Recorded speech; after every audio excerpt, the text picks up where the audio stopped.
নমস্কার, আমি মৌমিতা। সংসারের টুকিটাকিতে সকলকে স্বাগত। আজ আমার রেসিপি লইটা মাছের ভর্তা।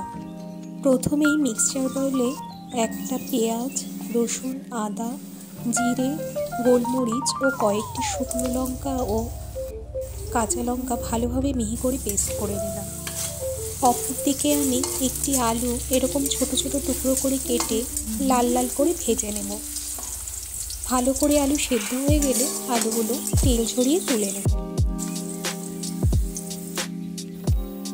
এবার ওই তেলেই আমি গোটা জিরে ফোড়ন দিয়ে একটি শুকনো লঙ্কা চিড়ে দিয়ে দেব। এবার একটি পেঁয়াজের 4 ভাগের 1 ভাগ মতো কেটে আমি গরম তেলে দিয়ে ভালো করে লাল লাল করে ভেজে নেব।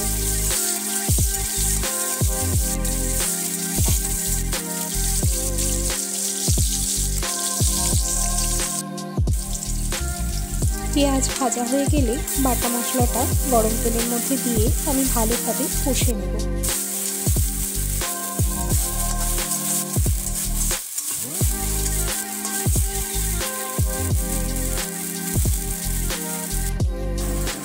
পরিমাণ মতো লবণ ও হলুদ আমি এই সময় দিয়ে দেব।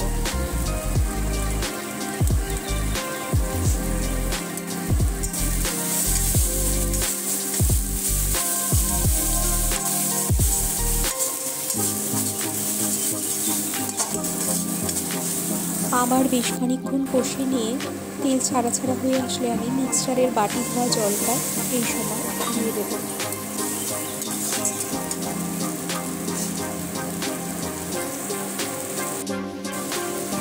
মশলায় তেল ছাড়া ছাড়া ভাব হয়ে আসলে গ্যাসের ফ্লেম এই সময় হাই করে দিয়ে আমি লোটে মাছগুলো দিয়ে দেব।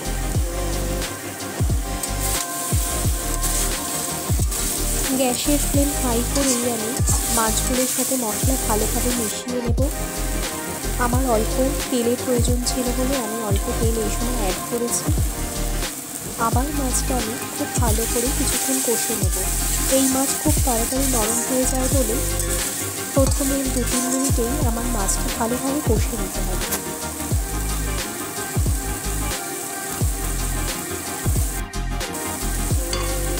মাছ থেকে জল ছেড়ে আসলে আমি ভাজা আলুগুলো এই সময় এর মধ্যে দিয়ে দেব।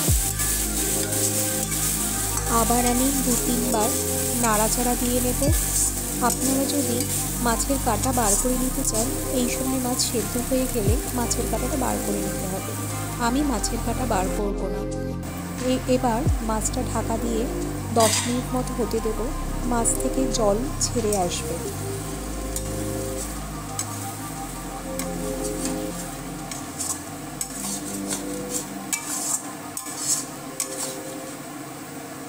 মাছ 15-20 মিনিটেই একেবারে সেদ্ধ হয়ে যাবে। এইবার ভালোভাবে নাড়িয়ে চাড়িয়ে মাছগুলো ভেঙে দেব আর নাড়তে থাকবো যতক্ষণ না মাছ একেবারে শুকিয়ে আসে।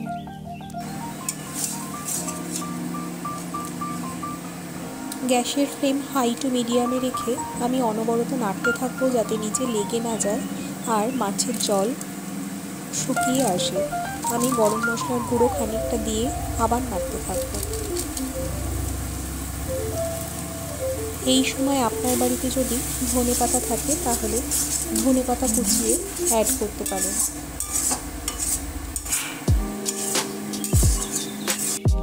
পরিমাণ মতো লবণ ও চিনি আমি অ্যাড করে আবার নাড়িয়ে ছাড়িয়ে মাছটা ভালোভাবে শুকিয়ে নেব। মাছের জল সম্পূর্ণ টেনে আসলে গরম গরম নামিয়ে পরিবেশন করুন লইটা মাছের ভর্তা। গরম ভাতের সাথে এটি খুবই ভালো লাগে।